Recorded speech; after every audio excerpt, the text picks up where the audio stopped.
ils les mirent dans une barque, sans rame, sans voile, sans gouvernail, et ils se dirent, et allez hop, à l'eau, et une tempête les engloutira, etc. Mais la divine providence veillait, et la barque miraculeusement accosta en Camargue. Alors les Saintes Maries de la Mer qui étaient là, avec Sainte Sarah, leur servante, restèrent sur place. Sainte Marthe alla à Tarascon, Saint Maximin et Saint Sidoine allèrent à Aix, et ensuite Sainte Marie-Madeleine et Saint Lazare vinrent à Marseille. S'il y avait eu une navigation ordinaire, n'est-ce pas, je vous donne un exemple. Saint Paul qui a été arrêté en Palestine et qui a été transféré à Rome, on a mis 3 mois. C'était la navigation à voile. Alors le vent tantôt d'un côté, tantôt de l'autre, vous voyez un peu. Alors s'il avait fallu une navigation ordinaire pour venir jusqu'à Marseille, traverser complètement la Méditerranée, forcément, comme vous dites, ça aurait été une navigation qui n'aurait pas fini. Il aurait fallu des vivres, etc. Tout ça. Ce qui prouve la question miraculeuse de la chose. Ils furent transportés certainement très rapidement sur les lieux des Saintes Maries.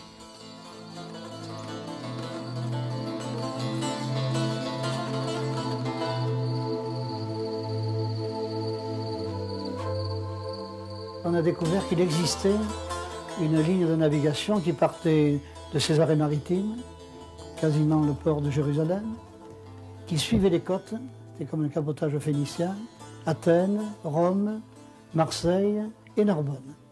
C'était le bout de ligne. Et le bateau était très important. On prenait à bord des voyageurs, des marchandises et des exilés.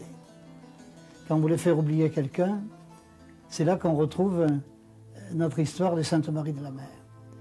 En fait, en Palestine, il y a eu peu de martyrs de Christ, quelques apôtres, et très vite les autorités juives et romaines ont compris qu'il valait mieux faire oublier ces chrétiens qui étaient semences de croyants, plutôt que de les exécuter et d'en faire les martyrs.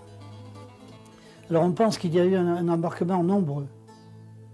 Et le débarquement a eu lieu ici, dans un lieu qui était pour eux désert, où ils seraient oubliés.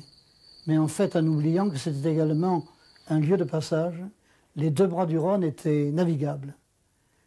Et la foi qui est venue par là a fait que la première évangélisation de la France gréco-romaine, si on peut dire, s'est faite par là.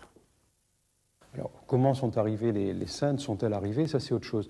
Mais la navigation, en revanche, au 1er siècle, on la connaît bien, à la fois par les actes des apôtres dont on parlait à l'instant, où on voit très bien la façon dont Paul, justement, emprunte les bateaux pour tous ces différents voyages d'évangélisation. On a même un récit très haut en couleur d'un naufrage au large de l'île de Malte par la navigation de Paul.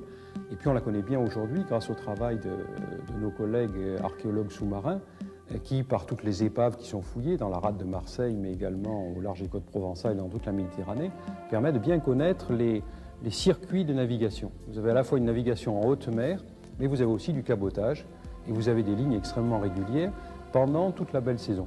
Pendant l'hiver, la mer est fermée et on ne navigue pas. Mais pendant la belle saison, la Méditerranée est très largement ouverte au commerce et les gens circulent beaucoup et les nouvelles circulent vite dans l'Antiquité.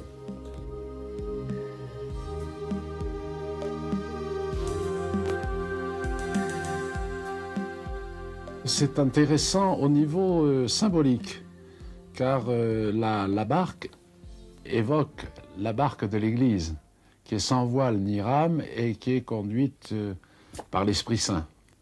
Bon, ça, à ce niveau-là, c'est intéressant et il faut le garder. Maintenant, c'est vrai aussi, on dit que c'était un supplice, c'est-à-dire que des gens dont on voulait se débarrasser, on les jetait à la mer dans une barque sans voile ni rame, et évidemment, ils périssaient assez rapidement. Bon, moi, je me contenterai de penser ce sont des rapatriés, c'est-à-dire qu'ils ont été chassés de leur pays, suivant ce que nous dit les Actes des Apôtres à certains passages, parce qu'ils étaient les proches parents et amis de Jésus, ils ont été chassés de leur pays et ils sont venus trouver refuge en Provence, qui a toujours été une terre d'accueil, et ils ont pris un bateau, je pense, ils ont pris un bateau normal qui allait en direction d'Arles. Le le grand port de l'époque, du début du 1er siècle, c'était Arles, c'était pas Marseille. Ça fait partie de la tradition, qui est d'ailleurs une tradition de façon curieuse, qui est aussi attestée pour la communauté juive. Il y a des traditions qui disent que la communauté juive de Provence avait également abouti en Provence à partir d'une barque sans voile ni rame. J'avoue que j'ignore la date d'apparition de cette tradition, mais la rencontre est pour le moins curieuse.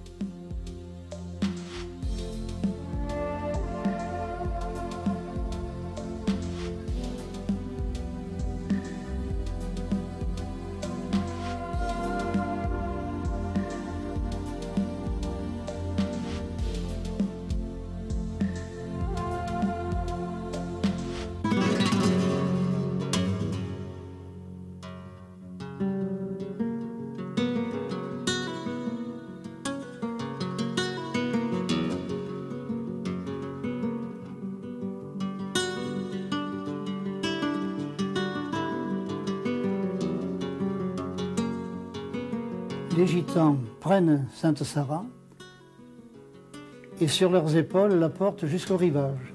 Ils la posent, comme pour dire elle était là, elle attendait la venue des saintes.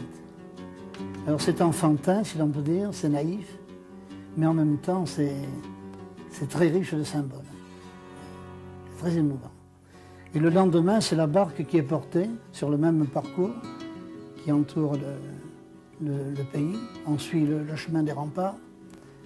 Et au bord de mer, les porteurs entrent dans l'eau au point de ne plus avoir pied pour bien signifier et symboliser cette arrivée de la barque. Il faut dire d'abord qu'il y avait un pèlerinage dont on a les traces déjà depuis le VIe siècle. Mais le roi René est venu, esprit curieux qu'il était, il a dit si elles sont venues, on doit trouver des traces.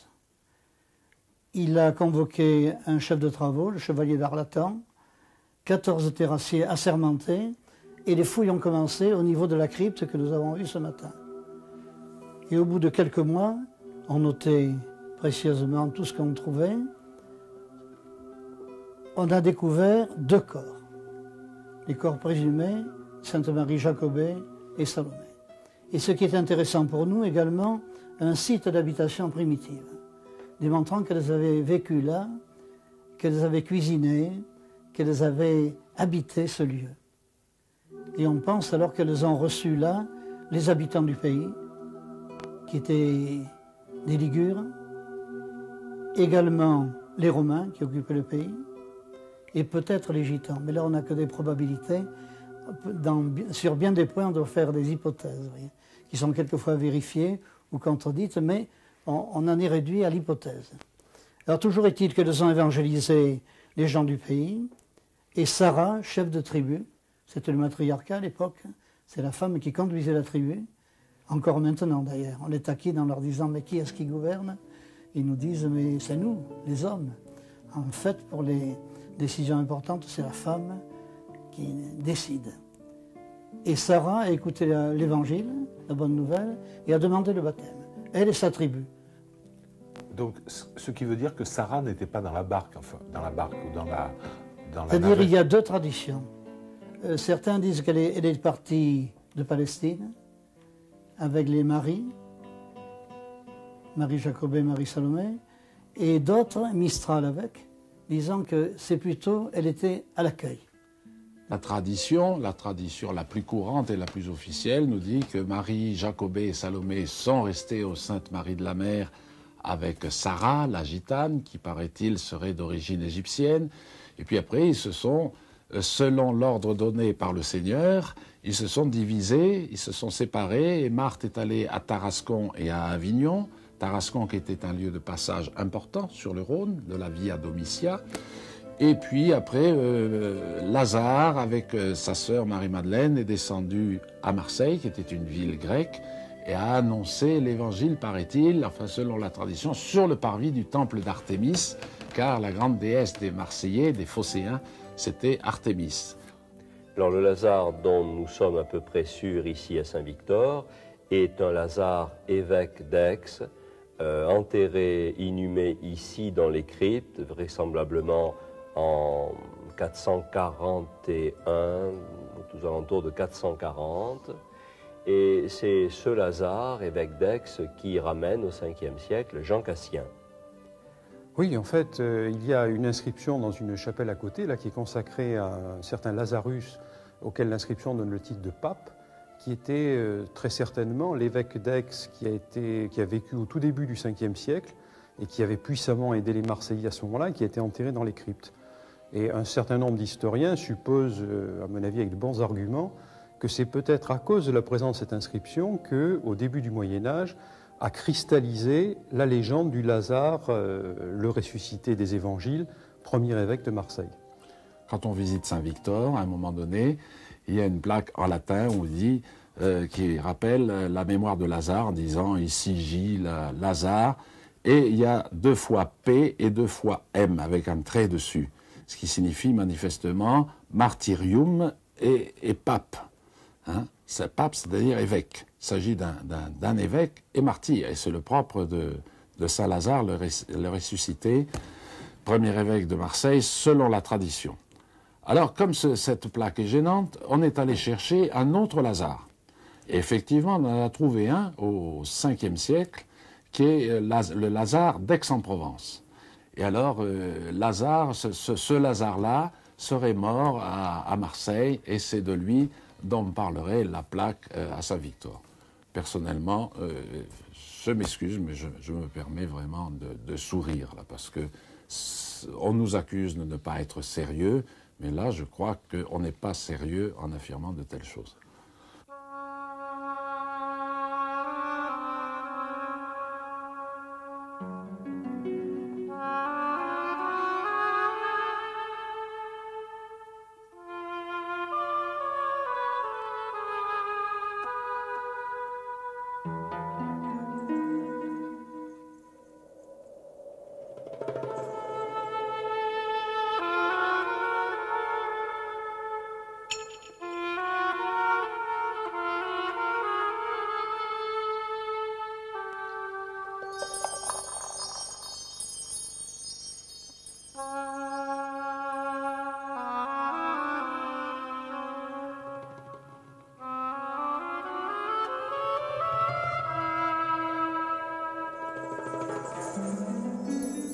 Et alors, contre ceux qui disent que les saints de Provence ne sont jamais venus, alors expliquez-nous pourquoi au Sainte-Marie, il y a le Sainte-Marie de la Mer, à Tarascon, il y a Sainte-Marthe, à Aix, il y a Saint-Sidoine et Saint-Maximin, à la Sainte-Baume et à Saint-Maximin, il y a Sainte-Marie-Madeleine, à Marseille, il y a Saint-Lazare. Expliquez-nous comment ça va.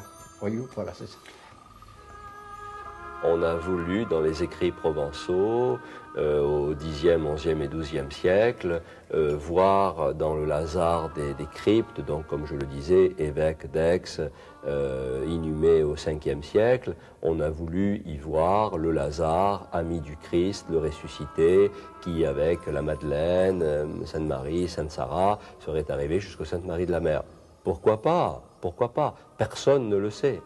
Hein, ce sont des récits provençaux que l'on dit mythes ou légendes, mais qui à la base ont quelque chose de vraisemblable.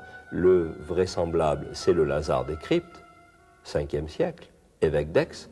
Pourquoi pas le Lazare de Palestine, ami du Christ? Il est le patron du diocèse de Marseille, mais pourquoi pas? Jusqu'au début du siècle, on ne se posait pas de questions. On disait, elles sont venues, nous les vénérons, nous les prions. Mais la critique historique est arrivée au début du siècle et a fait table rase de toutes ces traditions, y compris celle des Saintes Maries, en disant c'est une pure invention des membres du Moyen-Âge pour attirer le pèlerin. C'était dur, mais ça nous a valu une étude plus sérieuse.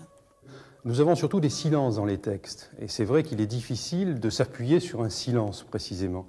Mais moi, ce qui me frappe, c'est que lorsque l'on voit les historiens de l'Antiquité se pencher sur les origines chrétiennes, aucun ne fait allusion à ces légendes provençales. Un exemple, Grégoire de Tours, à la fin du VIe siècle, consacre tout un paragraphe à l'évangélisation des Gaules. Et ce qu'il dit, les Gaules ont été évangélisés en 250, à l'initiative de l'Église de Rome, avec 7 évêques qui ont été envoyés en mission, et pour notre région, il en cite un seulement, qui est Trophime, évêque d'Arles, Et il ne parle absolument pas ni d'une évangélisation plus ancienne, ni de la présence à Marseille de Lazare. Ce qui est troublant, c'est que Grégoire de Tours a laissé un ouvrage copieux en 2 volumes dans lequel il énumère les principaux sanctuaires de martyrs de la Gaule. Alors évidemment, on peut toujours dire qu'il a oublié de parler de Saint-Maximin. C'est possible.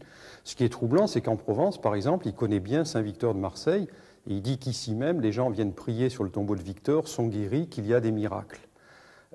Pourquoi aurait-il passé sous silence un sanctuaire Saint-Maximin s'il avait existé? C'est une question qu'on peut se poser.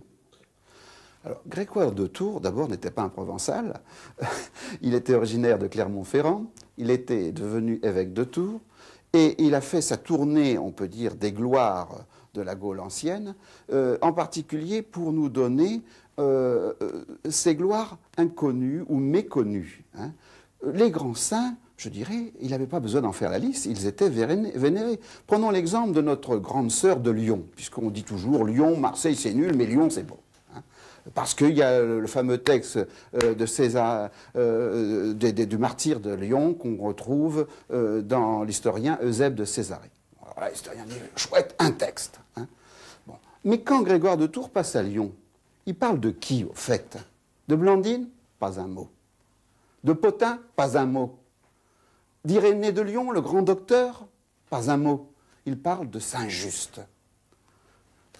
Ma foi, vous savez que pour nous, Saint-Just, c'est plus grand-chose. Mais c'était un grand évêque à cette époque-là, et il a voulu en parler. Mais quant aux grandes gloires, on peut dire, qui faisaient partie du patrimoine, il n'en dit pas un mot. Donc, quand des historiens vous disent qu'il est passé en Provence et qu'il a rencontré Saint-Artampion ou ceci ou cela, ça ne m'étonne pas. Il n'a pas parlé de ce qui était déjà vénéré comme notoire et public. Voilà une réponse. Hein. Bien sûr, on pourra toujours, à une réponse, en opposer une autre. Et je dirais surtout, la règle, c'est la modestie. Car ni les historiens hypercritiques, ni nous, ne connaissons totalement ce qui s'est passé à cette époque-là. Nous avons des traces, des faisceaux qui nous disent c'est pas idiot d'y croire, c'est pas idiot de vénérer, et c'est déjà pas si mal.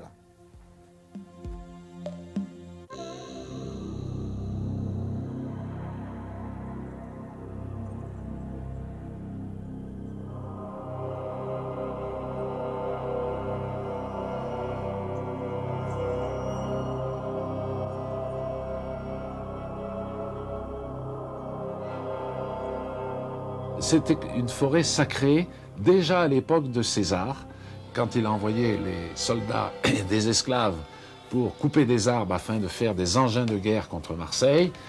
Les gens du pays lui ont dit, attention, ne touchez pas à cette forêt, c'est une forêt sacrée, dédiée aux déesses de la fécondité.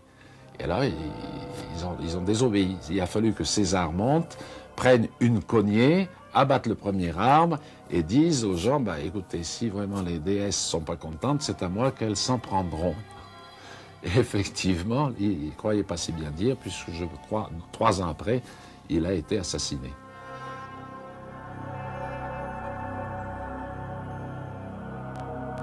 Là, il est certain qu'à partir du jour où on a condamné sans appel, comme devant un tribunal d'assises, on a condamné sans appel la tradition de Marie-Madeleine et de ses compagnons et de ses compagnes, on a fait beaucoup de tort à la Provence et au lieu surtout, on vénérait ces saints. C'est vrai que les personnes qui fréquentent la Sainte-Baume, c'est le peuple de Marseille, qui sont loin d'être des gens qui fréquentent assidûment l'église, mais qui pour eux, Marie-Madeleine, c'est quelque chose. C'est grâce à Marie-Madeleine qu'ils ont encore ce lien avec le christianisme, avec Jésus-Christ. Et c'est ça qui sauve la Sainte-Baume. Supprimer Marie-Madeleine de la Sainte-Baume, la forêt, elle n'aura pas pour longtemps à survivre. Hein. C'est manifestement la tradition du pèlerinage qui a préservé cette forêt extraordinaire, dépeinte par Lucain au 1er siècle, et qui a toujours été considérée comme une forêt sacrée et qu'on ne trouve nulle part ailleurs en Provence.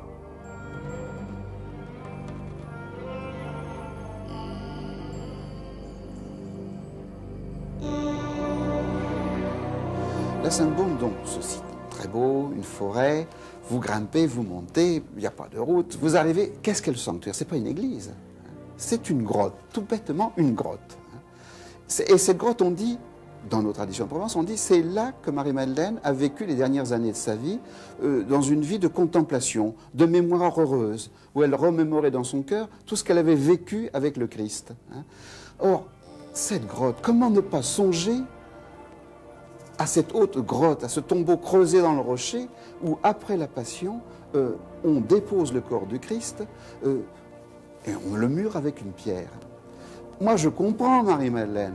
Hein. Après avoir évangélisé Marseille, ou avoir mis la première communauté chrétienne, elle part en un lieu qui lui remémore cette rencontre inouïe pour elle, au matin de Pâques, lorsqu'elle va au tombeau, donc devant cette grotte, hein, mini-grotte, hein, où repose le corps de son bien-aimé, et cette grotte de la Sainte-Baume où elle va passer le reste de sa vie. Mais il y a lien pour elle, hein, entre les deux.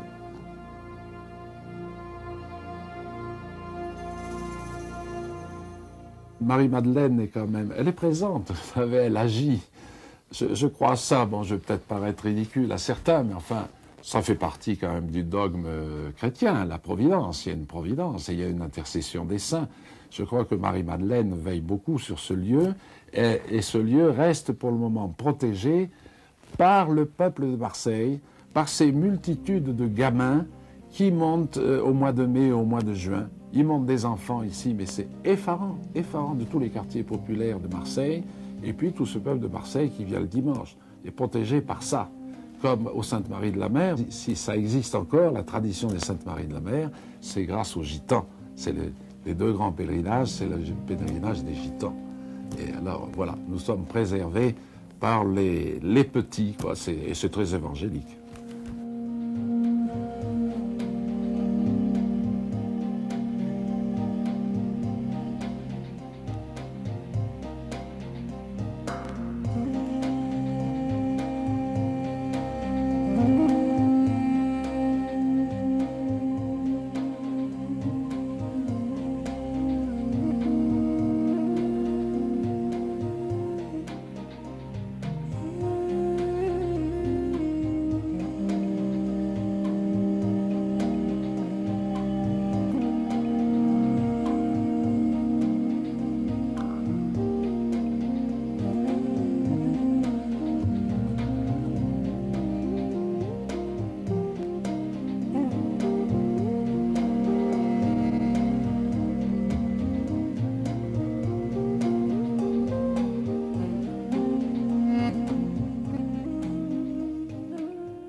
Ben la question est de savoir jusqu'où on peut remonter dans le temps.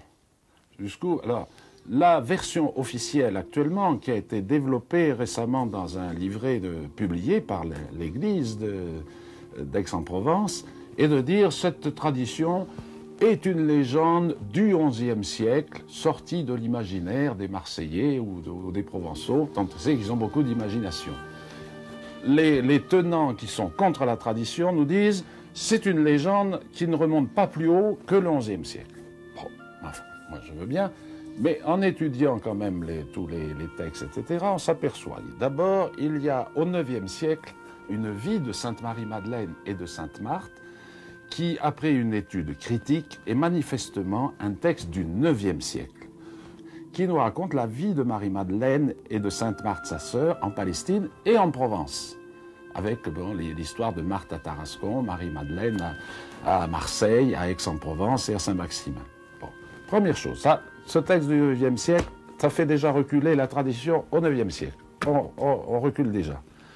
Après, quand on étudie la question de la découverte de Charles II de Salerne, fils de Charles Ier d'Anjou et neveu du roi Saint-Louis, c'est lui qui, en 1279, a retrouvé le corps de Sainte Marie-Madeleine à Saint-Maximin. Et il se trouve que dans sa découverte, on a trouvé ce qu'on appelle faussement, je crois, un parchemin. Je crois qu'il vaudrait mieux dire papyrus, parce qu'à cette époque-là, on utilisait encore le papyrus. Un papyrus dans lequel il nous était dit qu'effectivement, en 710, en l'année 710, par crainte des Sarrasins, on avait enseveli le corps de Marie-Madeleine dans un autre sarcophage qui était celui de Saint-Sidoine et qu'on l'avait enterré. il faut étudier ce document, et si on l'étudie scientifiquement, en faisant la critique la plus serrée, on ne peut pas repousser ce document. Vous voyez que déjà on descend à 710. Mais on peut faire le saut après quand même jusqu'au IVe siècle, à savoir ce sarcophage attribué à Marie-Madeleine, qui se trouve dans la crypte de Saint-Maximin, et qui n'est pas n'importe quel sarcophage. Il se trouve que ce sarcophage, on a dit longtemps qu'il était en albâtre. Maintenant, on ne veut plus qu'il soit en albâtre. Bon, bien qu'il y ait plusieurs formes d'albâtre. Un albâtre calcaire qui est translucide, mais ce qu'on a dit, après une analyse scientifique, c'est que le marbre qui compose le sarcophage de Marie-Madeleine est un marbre de grain fin provenant de la mer de Marmara, c'est-à-dire en face de Constantinople. On est allé chercher ce marbre jusqu'à Constantinople. Et un vieux monsieur qui avait assisté à des travaux à la crypte il y a quelques années, nous a dit qu'à un moment donné, on a mis un cierge à l'intérieur du sarcophage et qu'on a eu l'éblouissement et l'étonnement de voir que ce sarcophage était complètement translucide. Le sarcophage Sainte-Marie-Madeleine était au milieu pour les travaux et j'ai pu le voir sur toutes les faces. Et en causant avec les ouvriers, voyant que je m'intéressais à la chose, ce n'étaient pas des ouvriers ordinaires, c'était certainement des demi-savants qui s'occupaient de ça, etc. Alors ils m'ont dit, mais nous allons vous montrer la beauté du marbre. Alors qu'est-ce qu'ils firent? Ils allumèrent une bougie, ils le mirent dans le sarcophage, et à travers le marbre, je vis le halo de la bougie. C'est vous dire la finesse de grain de ce sarcophage qui a été destiné à Sainte-Marie-Madeleine. Là, nous sommes, vous voyez que déjà, on avance quand même dans le temps, IVe siècle. Et là, dernièrement, mon attention a été attirée là-dessus, sur Hégésippe. Il se trouve qu'effectivement, dans la légende dorée, qui est bien connue, qui nous rapporte la tradition de Marie-Madeleine, Jacques de Voragine, dominicain de Gênes, qui a écrit sa légende dorée aux alentours de 1245, nous dit que ce qu'il raconte sur Marie-Madeleine, et plus précisément même Marie-Madeleine à la Sainte-Baume, il le tient d'un auteur ancien qui s'appelait Hégésippe. Hégésippe, qui est un auteur bien connu et qui a vécu et qui vivait en 150. Donc ça nous ferait remonter cette tradition au IIe siècle.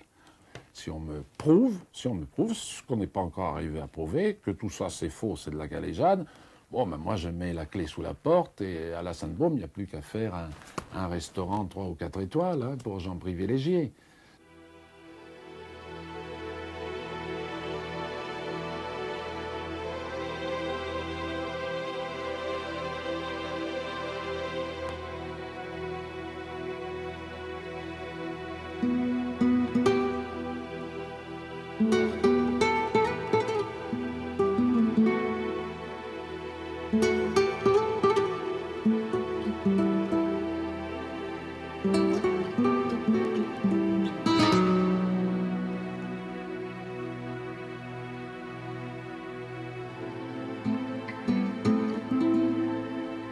Ce qu'on voit dans l'église des Saintes Maries et les reliques, ça a été analysé, ça a été conforté? Oui, on l'a fait discrètement, mais on l'a fait. Parce que certains évêques étaient opposés à la chose, maintenant on le saurait moins. Et on a pu déterminer qu'il s'agissait bien de corps de type oriental, corps de femme, 1er siècle. On ne peut pas aller plus loin, mais c'est déjà précieux pour nous. Il y a correspondance au moins dans le temps.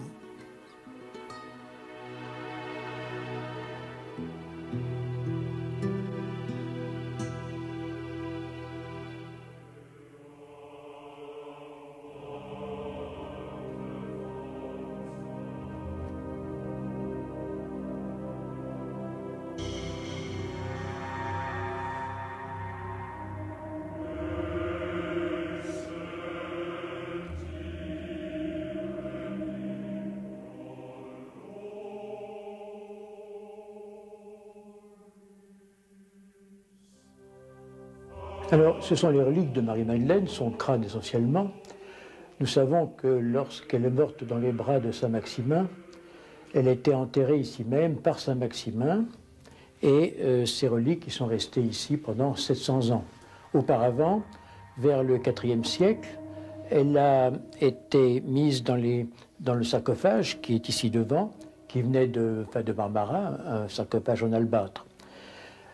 Sainte Marie-Madeleine est donc ici, il y a son crâne, ainsi que quelques reliques. Les autres ont été dispersées un petit peu partout en France au cours des siècles. Au XIIIe siècle, Charles II d'Anjou, qui était le fils de Charles Ier d'Anjou, comte de Provence, et frère de Saint-Louis, roi de France, se mit en tête de découvrir les reliques de Sainte Marie-Madeleine. Et à ce moment-là, on avait perdu la notion de l'endroit exact où elles avaient été enterrées. À tel point qu'il questionna les vieillards, tout ça. Enfin, il se fit une idée, il prit une équipe de travailleurs et on commença à creuser. Et voyant que ça n'allait même pas vite, lui-même alors fit sauter la chemise et avec une pioche, il aida les travailleurs. Et voilà que, plof, un coup de pioche, on heurta quelque chose. Alors on découvrit les sarcophages à cet endroit-là. Alors pour Saint-Maximin, on sait qu'au XIIIe siècle, Charles de Salerne, à l'issue de fouilles, redécouvre la crypte dans laquelle se trouvaient les reliques de la Madeleine et de ses compagnons et décide presque aussitôt de faire construire une prestigieuse basilique. Qu'a-t-il redécouvert exactement? Nous ne le savons pas avec précision. Si, ce que l'on sait, c'est que les fouilles montrent une tombe avec un squelette et même un authentique de reliques précisant que c'est bien là la tombe de la Madeleine. Mais pour l'Antiquité même, la seule chose que l'on voit à Saint-Maximin, c'est un grand caveau pour une riche famille dans laquelle se trouvent des sarcophages du type de ceux qui sont ici à Saint-Victor, parmi les plus riches, et qui peut donc être simplement une sépulture familiale dans laquelle ont pu être placées des reliques éventuellement, ou dans laquelle, à tort ou à raison, on a vu plus tard des reliques et des restes de personnages saints.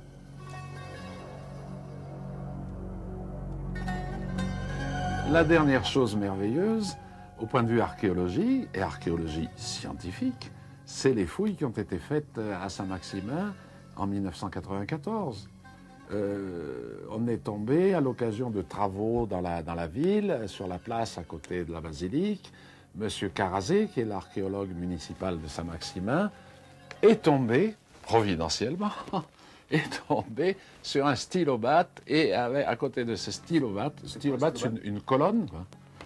Et il est tombé sur un baptistère. On a découvert tout d'un coup à Saint-Maximin, alors que dans les textes on n'était pas au courant de tout ça, on est tombé sur un baptistère que les spécialistes, archéologues et universitaires comme M. Guyon datent à partir du 5e siècle. On a retrouvé l'ancienne église, la primitive église qui a précédé la basilique actuelle qui est de 1295. On a retrouvé donc un baptistère d'une très grande ampleur et d'une très grande beauté et une basilique mérovingienne datée du 6e, 7e siècle qui a été à un moment donné détruite, sans doute pendant les périodes sarrasines, et qui a été reconstruite à partir du 11e siècle. Alors, ceci est très intéressant pour plusieurs raisons. D'abord, ça fait encore remonter la tradition, parce qu'évidemment, là on dit « Ah, mais ça ne veut rien dire pour Marie-Madeleine ». Enfin, ça conforte la tradition. Pourquoi un baptistère et une si belle église dans un petit bourg, dans un petit village qui était qu'un village? Ça conforte, pour moi, ça conforte dans la tradition de Marie-Madeleine et de la présence des disciples de Jean Cassien à Saint-Maximin pour garder le tombeau de Marie-Madeleine. Bon, et la deuxième chose intéressante, c'est que finalement, ces fouilles nous ont montré qu'il fallait descendre de 2 mètres. Le sol était à 2 mètres en dessous, donc la crypte n'est plus tellement une crypte, elle serait plutôt un oratoire.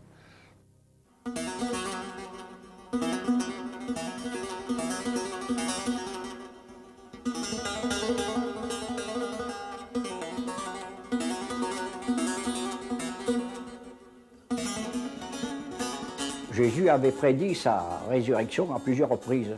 Mais vous savez, de là à penser qu'une prophétie se réalise à ce point... notre Seigneur se fit reconnaître en disant « Marie », alors stupéfaite, « Rabboni, Seigneur », elle se jeta à ses pieds pour baiser ses pieds, mais notre Seigneur ne voulait pas qu'il la touche avec son corps glorieux, et il arrêta de son doigt au front. Et j'anticipe aussi un peu, cette partie de front que notre Seigneur a touchée à ce moment-là est restée intacte, et nous l'avons encore à Saint-Maximin dans un tube de verre.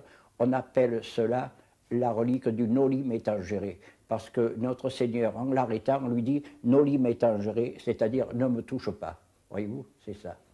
L'endroit où Jésus l'a touché avec son index, au front, un morceau de peau est resté souple jusqu'au XVIIIe siècle. Ce morceau est tombé à l'issue d'une maladresse de manipulation et a été mis dans une de ces ampoules ici. Alors, je ne suis pas très d'accord avec ce noli me tangere parce que vous savez que tous les textes évangéliques ont été écrits en grec, qui était la langue commune de l'époque de tout l'Empire romain. Et noli me tangere, c'est la traduction latine faite par Saint Jérôme. Et Saint Jérôme, là, à mon avis, a mal traduit. Car le texte précis, le texte grec précis, c'est me mou aptou, qu'il faut plus précisément traduire par ne me retiens pas. Ne me retiens pas, mais va dire à mes frères, il l'envoie comme apôtre des temps nouveaux, alors que Saint Jérôme a traduit noli me tangere, que normalement on devrait traduire par ne me touche pas. Mais il s'agit de quelque chose de beaucoup plus que de ne pas toucher. Il faut ne pas le retenir parce que Jésus envoie Marie-Madeleine en mission. Et c'est pour ça qu'on l'a appelée l'apôtre des apôtres. Dans les années 80, 84, il me semble, je pourrais vous le dire, j'ai même le témoignage, alors là, enregistré par magnétophone, d'un témoin oculaire. Il s'est passé, lors du passage de pèlerins qui venaient de Belgique et de Hollande, il s'est passé un phénomène tout à fait étrange. Et là aussi, ce n'est pas des racontards, c'est des faits. Le masque mortuaire de Marie-Madeleine, son crâne, qui est exposé, vous pouvez le voir, à l'endroit du noli me tangere, c'est d'un seul coup devenu rouge sang. Et ça a duré 10 minutes. Des photos ont été prises. Et ces gens étaient venus tout spécialement par un écrit d'une mystique allemande, Catherine Emmerich, qui disait qu'à Saint-Maximin gisait le corps de Sainte Marie-Madeleine. Et cela a été vu dans notre génération à nous, hein, dans les années 80. Hein. C'est plus des légendes du Moyen-Âge. Hein. L'évêché a accueilli la nouvelle sans plus. Il a dit, ben, écoutez, je serais prêt à la reconnaître, mais il faut que ça soit confirmé par d'autres choses. Ça ne s'est jamais reproduit. Mais ça s'est produit très récemment.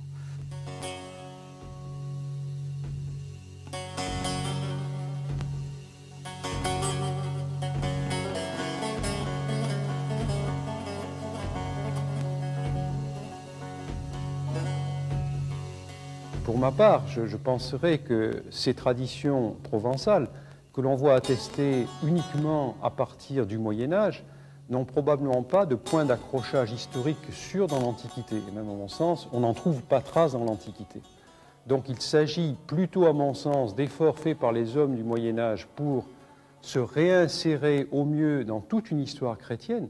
Et sur ces traditions, qui ont été mises en circulation comme une façon d'écrire l'histoire, qui est respectable, qui n'est pas celle que nous avons aujourd'hui, mais qui était celle du Moyen-Âge, sur ces traditions, des gens ont vécu, et certains continuent à en vivre d'ailleurs, pendant des siècles. Donc de ce point de vue-là, c'est un élément qui impose le respect, je dirais.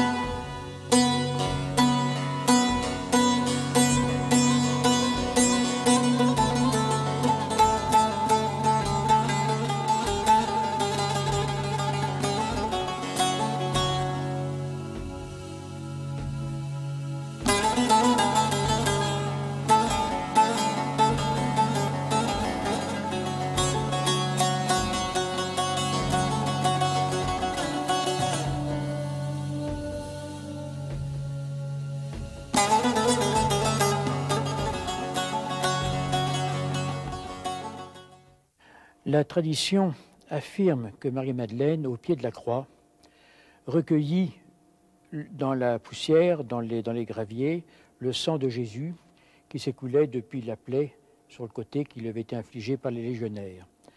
Elle recueillit ce sang et ces cailloux, ces graviers, dans une fiole qu'elle amena en Provence lorsqu'elle quitta l'Asie mineure. Cette fiole s'appelait en effet la Sainte Ampoule et elle a été vénérée par des pèlerinages qui venaient tous les ans à l'occasion du Vendredi Saint voir cette fiole où, selon la tradition, le sang de Jésus se liquéfiait et rentrait en ébullition dans cette fiole. Il y avait des milliers de personnes qui venaient le voir, à tel point qu'on a été obligé de faire le sens unique pour la circulation. Et alors on entrait par la basilique et on sortait par une porte qui donne sur le cloître du couvent. Voyez-vous? Voilà.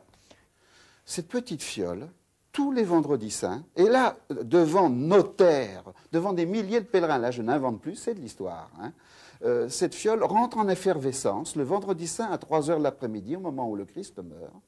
Et dans l'église de Saint-Maximin, on montre cette fiole avec le sang en effervescence à tous les croyants. Un peu comme ce qui se passe actuellement encore à Naples lors de la fête de Saint-Janvier. Et de cela, nous avons de multiples témoignages, et le plus frappant, évidemment, c'est celui du roi René. Le roi René ne manquait jamais un vendredi saint à Saint-Maximin pour voir ce phénomène bizarre, quoi. Il se trouve, ça a duré continuellement. Ce pèlerinage a duré jusqu'à la Révolution. À la Révolution, la fiole a été cassée et récupérée par un paroissien de Saint-Maximin qui a mis ses débris de verre, de pierre et de sang séchés dans une nouvelle ampoule qui a été dérobée, elle, dans la nuit du 6 au 7 octobre 1904.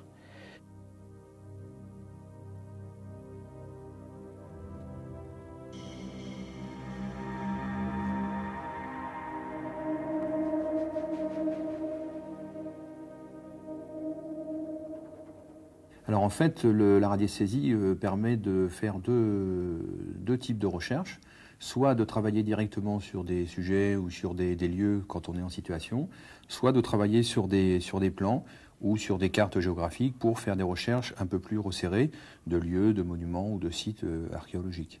La seule trace que peut-être nous avons encore au XXe siècle, mais elle est vraiment ténue, c'est que des radiesthésistes sont venus dans l'église et on promenait leur pendule, et effectivement, le pendule bouge au droit d'un pilier à peu près à la hauteur de la sacristie. Alors, théorie, hypothèse, on se demande si les voleurs, qui n'avaient certainement rien à fiche de ces grains de sable, n'ont pas largué tout ça et que ça s'est écrasé là. Possible, vous savez. Hein.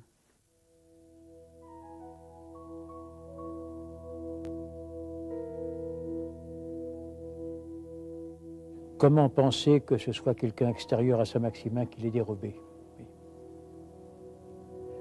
Donc on n'a pas d'opinion, les rapports de police de l'époque, de gendarmerie ne sont pas clairs, et il serait évidemment tout à fait merveilleux de retrouver cette sainte ampoule.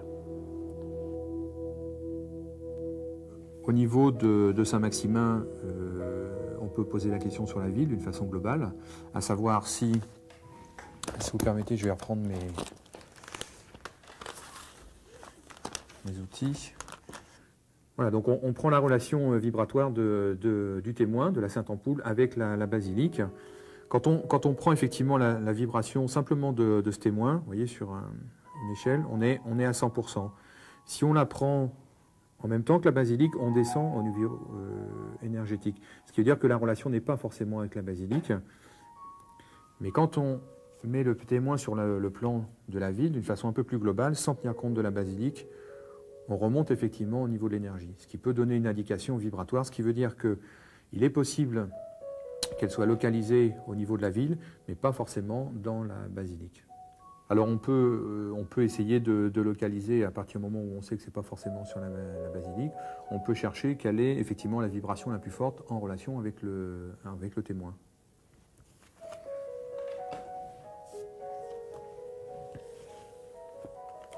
Donc on va déjà travailler sur l'ensemble de la ville pour voir si effectivement la vibration est... On a une montée vibratoire sur apparemment le jardin de l'enclos, qui serait proche de la basilique, juste derrière le couvent. Et un endroit ici localisé dans cette partie de...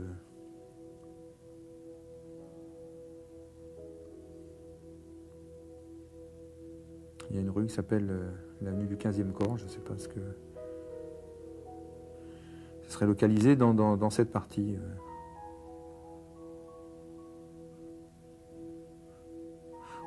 D'une façon très succincte, voilà, il y a deux endroits qui, par rapport aux témoins, sont plus forts que les autres sur l'ensemble de la ville.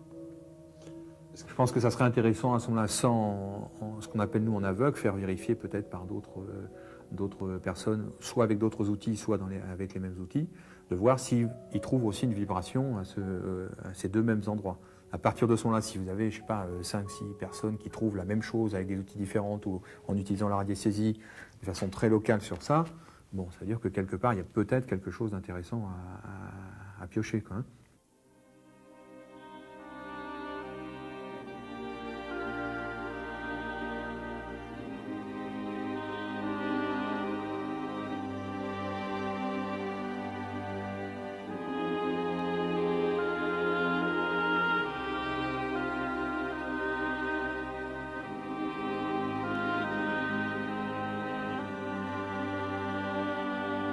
Vous connaissez la thèse des Anglais sur le mariage des noces de Cana, qui serait en fait le mariage de Jésus-Christ et Marie-Madeleine? Oui, c'est discutable. Hein. Ouais. C'est discutable. Il faut reconnaître qu'ils étaient très proches les uns des autres. Très proches. Tous d'ailleurs. Les apôtres vraiment vivaient une vie de communauté qui équivalait à une vie de famille, de profonde amitié. Mais on ne peut pas extrapoler et aller au-delà. On peut aller très loin dans les liens entre Marie-Madeleine et Jésus à partir des seules sources qu'on ait, les évangiles, hein, parce que sinon on fait du roman feuilleton. Ce qui apparaît dans les évangiles, alors très nettement, c'est que cette femme a une place à part. Ça, c'est clair. Hein. C'est qu'on peut la nommer comme la deuxième femme des évangiles après la mère du Christ. Ça, c'est clair aussi. Hein. Au matin de Pâques, elle est vraiment le vis-à-vis de Jésus. C'est pas Saint Pierre, c'est pas Saint Jean, c'est même pas sa mère. Il choisit cette femme-là pour apparaître au matin de Pâques et en faire la messagère, l'apôtre, qui va dire aux apôtres, il est ressuscité. Donc, ok, lien privilégié, unique entre cette ancienne possédée qu'il a guérie, qu'il a exorcisée, et Jésus. De là à faire des relations sexuelles entre Jésus et Sainte Marie-Madeleine, je dis, mais vous faites du roman feuilleton, les amis. Les historiens nous disent soyez sérieux, ben soyons sérieux, allons-y, soyons sérieux, prenons la seule source qu'on ait et respectons-la pour ce qu'elle est, même si elle ne me satisfait pas. Oui, il y a une amitié considérable, unique, entre cette femme dont Jésus prend toujours la défense. Dans les évangiles, c'est même la caractéristique, c'est que cette femme est toujours défendue par Jésus, alors que tout le monde la critique. Ça, c'est un fait.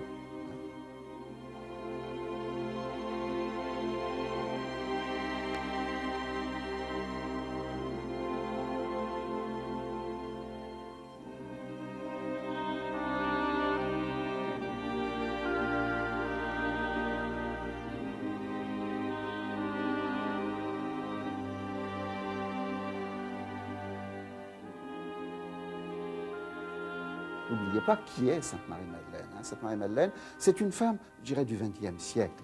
Hein. C'est une femme sans Dieu. C'est une femme qui vit le vide, le néant, qui dans son monde à elle, avant sa conversion, est une femme perdue, désespérée. On dit habitée de tous les démons du monde, c'est ce que disent les évangiles. Mais c'est bien la fin du XXe siècle. C'est la première fois dans l'histoire qu'une civilisation entière dit « je mets Dieu entre parenthèses ». On peut vivre entre hommes sans qu'il y ait de monde au-dessus de nous, ni créateur, ni après. Hein. Eh bien, une femme a vécu ça dans l'Évangile, c'est Sainte Marie-Madeleine. Et c'est elle qui, dans le désespoir de sa vie, car il y a eu des espoirs chez cette femme, a été comme libérée par le Christ, d'où cette amitié, on peut dire indestructible, entre elle et le Christ. Hein.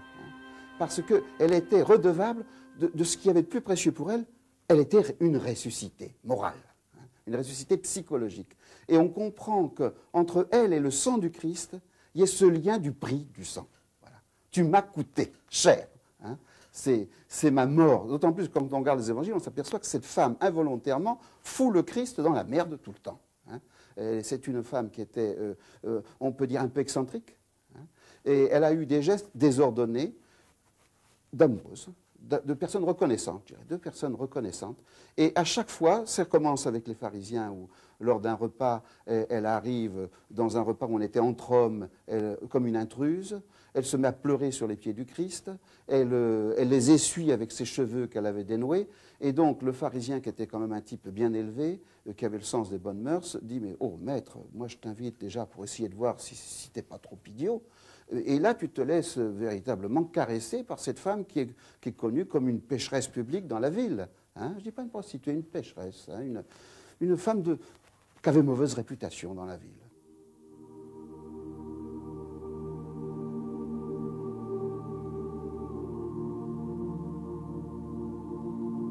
Depuis 2 millénaires, nos coutumes, notre religion, nos fêtes et nos traditions sont marquées par la venue des saintes en Provence. Depuis 2 millénaires, l'extraordinaire aventure de Marie-Madeleine continue à susciter des questions, des débats et les hypothèses les plus folles. Lorsque le soleil d'été, au couchant, sculpte les ombres des rochers de la Sainte-Baume, certains y voient le visage du Christ, comme, peut-être, l'a vu Marie-Madeleine il y a 2000 ans, à l'aube de ce qu'allait devenir notre civilisation judéo-chrétienne.